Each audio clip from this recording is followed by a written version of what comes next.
It's the most populous country in Africa, over 240 million people, a vibrant cultural heritage, and is extraordinarily rich in natural resources. In fact, it's Africa's largest oil producer. But scratch the surface just a little bit, and an uncomfortable truth begins to emerge. Nigeria has a security crisis.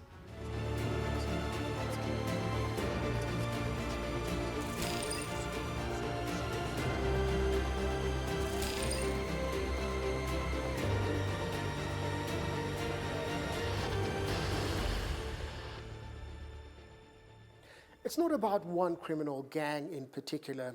It's about dozens of non-state actors involved in some of the most audacious attacks the country has ever witnessed, targeting public infrastructure, military installations, kidnappings for ransom, for example, and not even children are spared. Please help us. I play the role of both parents in the life of my children. I travel down to this community for survival. Please, please, I'm begging the government. We want our children back alive.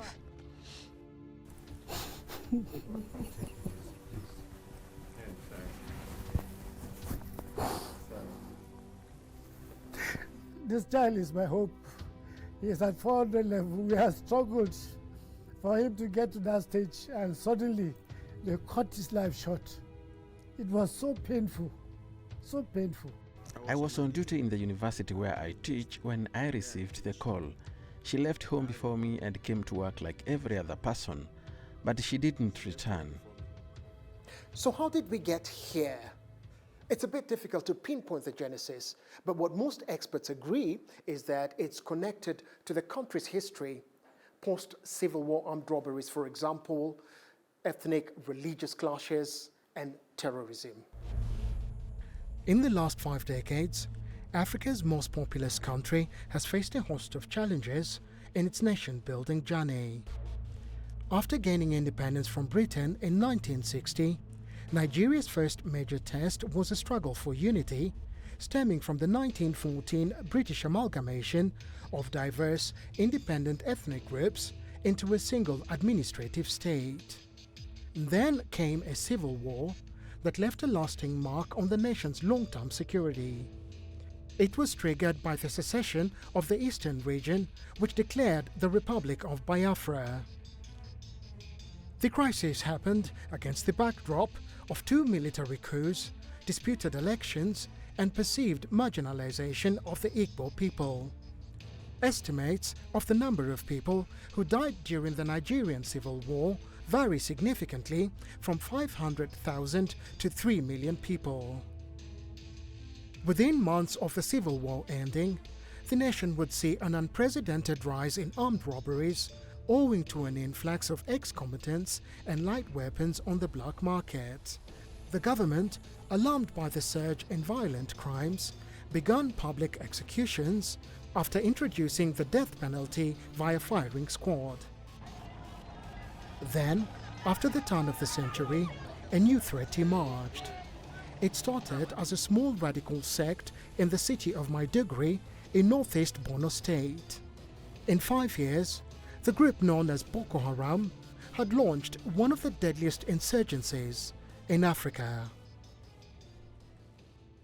Now, the threat posed by these groups is considered existential by the government as it challenges the authority of the state and its monopoly over violence. There are varying expert analyses as to why the government has not been able to get to grips with the security situation in Nigeria, despite the resources at its disposal. People need to be trained on how to gather information, process, and utilize, as intelligence. The number needs to also expand because even we have people who have the capacity, who have the wherewithal, who have the know-how, and they are too few. As much as their experience is there, but it won't go far. So we need to increase men. We need to train them, and then we also need to integrate. Interagency cooperation needs to be, strengthened, such that when intelligence is gathered, it is provided to those who need it, who use it to prevent violence in real time. All of those things need to be, put in place for intelligence to be properly utilized to prevent violence. Inevitably, women, children, and the vulnerable are the most impacted. Hunger, displacement, abuses, and even death. The figures are staggering. Scary even when you consider that Nigeria is not at war. Since independence in the early 1960s, Nigeria has faced a multitude of security challenges. But over the past decade, the country has witnessed a sharp rise in violence driven by non-state armed groups. Data analytics platform, the Nigeria Risk Index, says 82,000 fatalities were recorded between 2018 and 2026. According to the organization, the deaths resulted from more than 32,000 security incidents nationwide. The deadliest year recorded was 2022, with more than 14,000 fatalities. When broken down by regions, northeast Nigeria recorded the highest number of deaths, with more than 21,000 fatalities linked mainly to insurgent groups such as Boko Haram and the Islamic State West Africa province. Northwest Nigeria followed with over 19,000 deaths, largely driven by banditry and criminal gangs. Central Nigeria recorded more than 17,000 fatalities, many linked to communal violence involving herders, farmers, and local militia. The remaining regions each recorded fewer than 10,000 deaths over the same period. Beyond the loss of life, the violence has left behind a trail of destruction, displacing millions of people. Now, according to figures from Nigeria's emergency agency, the United Nations High Commission for Refugees, and the International Organization for Migration, Nigeria had more than 3.7 million internally displaced persons as of April this year. And nearly 140,000 others are classified as refugees or asylum seekers from neighboring countries. Majority of the victims are just ordinary people like Mama Naomi Ezekiel, who had been peacefully living a rural life and surviving on farming in her village until 2009 when the insurgency began. She's been living in a displaced persons camp for about a decade now. We have suffered a lot since the insurgency began. We have had to contend with severe hunger and diseases. Our children don't go to school anymore. Before the insurgency, we could feed ourselves and take care of our needs and that of our children from our farming activities. We never begged. We have been reduced to nothing, absolutely nothing. Analysts say several factors are directly at the heart of the problem. Economic reasons are at the very heart of the banditry ravaging parts of Nigeria. Kidnap for ransom has now become a lucrative criminal enterprise. One report by the research firm SBM Intelligence says close to $2 million was paid in ransom last year alone. It's not a franchise. It's the quickest way to buy. You hardly can hear of armed robbery again. You can, and it's transactional. They collect cash, use it to buy more arms, and begin to pursue their trade. A lot of people are also getting involved. It's becoming very lucrative. Among Nigeria's deadliest non-state actors are Boko Haram and the Islamic State West Africa province, both designated as terrorist groups by the federal government. The groups are behind most terror-related attacks in the northeast, operating mainly in Borno, Yobe, and Adamawa states, as well as parts of the Zambezi forest. Another major threat comes from heavily armed criminal gangs, commonly referred to as bandits. The groups are active across Zamfara, Katsina, Kaduna, Sokoto, Kebbi, and Niger states, with attacks increasingly spreading into Plateau and Nasarawa. In the southeast, the separatist movement, the indigenous people of Biafra, and its armed wing, the Eastern Security Network, continue to push for secession. The groups operate mainly in Abia, Anambra, Ebonyi, Enugu, and Imo states.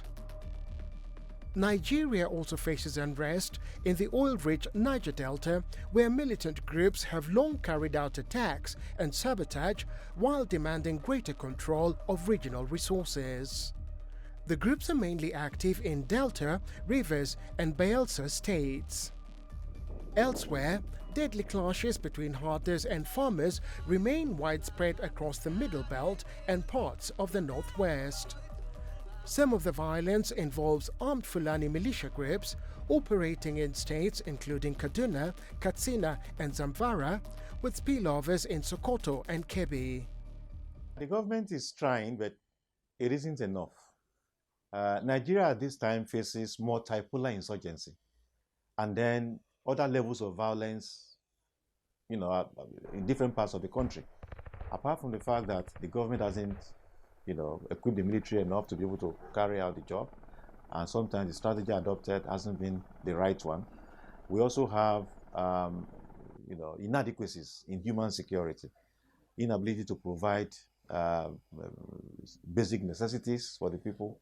And when you have deprivation, you have people who think they have nothing to lose and they take to violence. It also provides an army of individuals that the terrorists have recruited to join them, which has made them very successful. It is difficult to pinpoint one problematic area as a symptom for this crisis. They are all interconnected: socio-economic, political, systematic, governance issues. Now, when you put all this together, you have a volatile cocktail, just looking for a reason to ignite. All the babies inside this ward, in a field clinic in the town of Bio, in northwest Borno State, are suffering from one condition: severe acute malnutrition. Their parents, mainly farmers, can no longer feed them after losing their source of income to the Boko Haram insurgency. In the coming of this insecurity, particularly in the northeast here, we are not able to go to far distance to see that we, do our normal farming activities. If you go to far distance, you either be taken as hostage and your family will pay ransom, or worse, you will be killed. The UN Office for the Coordination of Humanitarian Affairs estimates that over 6 million children under the age of 5 suffer acute malnutrition across northern Nigeria, mainly as a result of the violence in the region. If you go to the hospital and the clinic, you will find cases, unimaginable cases, because before the insurgency, we used to see small cases. And even the workers are going house to house to look for someone or children that are malnourished. But now, they don't even go to house. If they stay at their hospital, they will get enough patients that the hospital will not even take care of. Abdul Rahman Hassan was a successful farmer before his community was overrun by Boko Haram some years ago. Today, he farms on a small rented land close to an IDP camp where he now lives. Since the insecurity began, farming activities have drastically decreased. Now, I can only manage to cultivate enough to harvest 1 or 2 bags. Even getting farmland has become a challenge, as we often have to hire land. The productivity in our agricultural sector has dropped by, close to 70%. Because, if people don't feel safe to go to farms, and we depend a lot on these subsistence farmers. They account for almost 90% of our agricultural output. So it's a major problem for the agricultural sector. The entire country is feeling the impact. Now, one sector that has been hit the hardest is education. Attacks by criminal gangs, bandits, have led to kidnappings for ransom, leading to school closures, which have then affected the school calendar. But most importantly, it has scarred these children for life. Teacher Sarah Oge, a mother of a 4-year-old, is homeschooling her daughter. She says she's been scared of enrolling her in a conventional school due to fear of attacks. That's one of the places where you'll find a lot of people gathered together in one place. And then mostly because children are more vulnerable. Now these ones, they are young, so they definitely cannot fight back. While Sarah homeschools her daughter due to her expertise, not every parent can. Many are left with the option of enrolling their children in conventional schools vulnerable to attacks. In May 2026, 3 schools were attacked by gunmen in the state of Oyo, leading to the abduction of 39 students and 7 teachers. They are still in captivity, with parents and civil society organizations agitating for their release. The United Nations estimates that about 1,400 schools have been attacked, looted and destroyed in Nigeria since the insurgency began in the country in 2009. It's very alarming and scary to we students at the moment. It's not just limited to the small children in primary schools or secondary schools, but it also extends to even with the adults in the Nigerian universities. For example, some of the students of the University of Jos were abducted recently and killings happened. So it brings us to the point where some of the students are even thinking of dropping out of school or finding something else to do. Community leaders are calling on the government to ensure more protection of schools and students. They say failure to do so will lead to the situation getting worse. They should have trained security officers that will mount the posts. They are all over, both in and outside the school premises. The Nigeria Police Force says it has established a 24-hour Schools Protection Squad Command and Control Center. It is to provide a rapid response to threats targeting schools, students and education communities nationwide. Today, we are not just talking about the humanitarian crisis, as a result of the insurgency. We're also talking about humanitarian crisis as a result of human activities. We're also talking about the issues of policy of government that has thrown currently about 143 million Nigerians under the poverty line. In fact, the report says 143 million Nigerians are currently multidimensionally poor. And when you look at that, you wonder, why will a country of about 220 million plus have 143 million people multidimensionally poor? That's more than 50% of the population.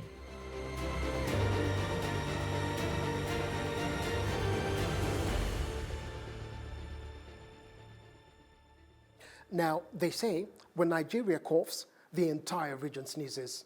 Understandably so. It's West Africa's largest economy.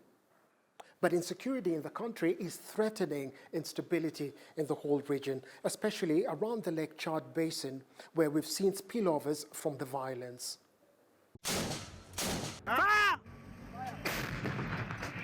All have their problems with insecurity, but Nigeria has arguably the most challenging ones. In its northeastern region, which borders Lake Chad, are a number of armed groups with different aspirations.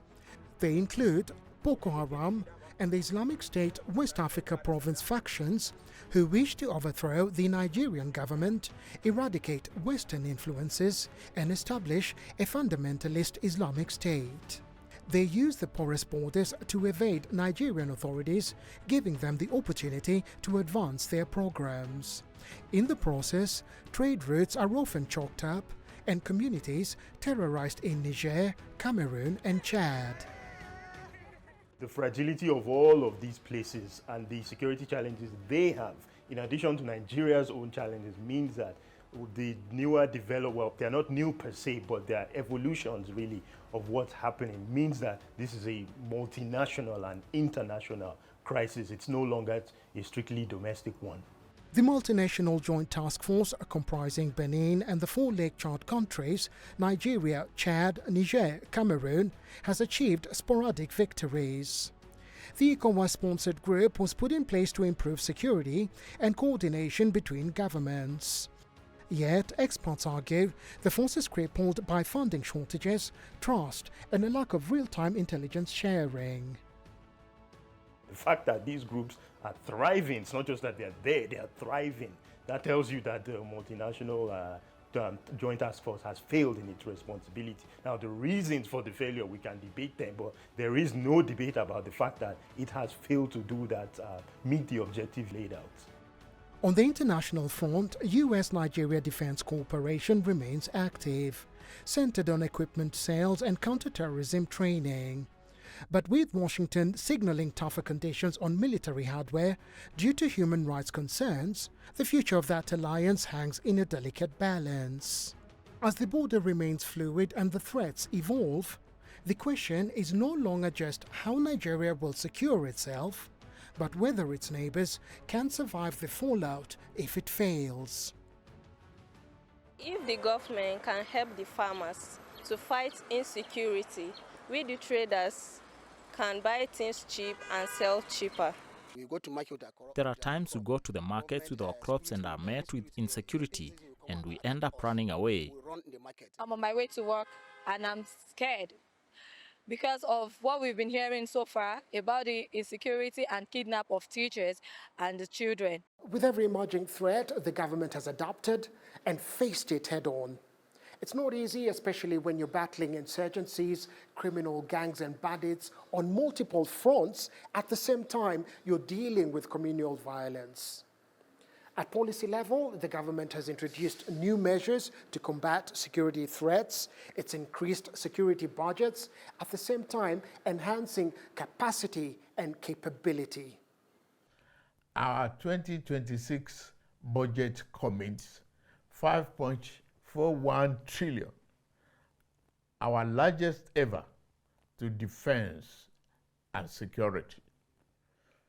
Terror-related deaths are down by 81%. In the first quarter of this year alone, troops in conjunction with the air component neutralized over 1,000 terrorists. Operation Desert Sanity 5, which we also started, penetrated the Timbuktu Triangle, destroyed 3 detention facilities, neutralized over 32 fighters, including 2 kids, 3 Monzils, and freed over 70 people that were held captives by the criminals. The armed forces is delivering measurable results, and these are verifiable facts. A bill has been passed in Parliament to decentralize the country's security system by creating a state police force. Lawmakers say that this reform will go a long way in tackling the country's insecurity. The new reform seeks to allow each of Nigeria's 36 states to establish and run its own police force alongside the federal police. Policing has been controlled from the capital Abuja for decades, and the argument in support of the bill is that the Nigeria police force is overstretched and often unable to effectively respond to local security threats. Lawmakers believe that the reform will give room for faster response times, improved intelligence gathering, and better familiarity with local communities. Under the proposal, the federal police maintains control until state units are certified, ensuring continuity of security. They may also only intervene in state internal security affairs in cases of complete breakdown of law and order upon request by a state governor, or where a state police force is unable to function. Experts, however, say financing would be the biggest challenge for the new system, as disparities may have poorer states struggle to sustain effective forces. The bill now goes to the 36 state houses of assembly before being forwarded to President Bola Tinubu for assent. Community-based vigilante groups have also emerged as key players in Nigeria's security landscape. The Civilian Joint Task Force, formed in Borno to help fight Boko Haram, now works alongside security forces across much of the northeast. Other vigilante groups include the Vigilante Group of Nigeria, the Odua People's Congress in the southwest, and the Bakassi Boys in the southeast.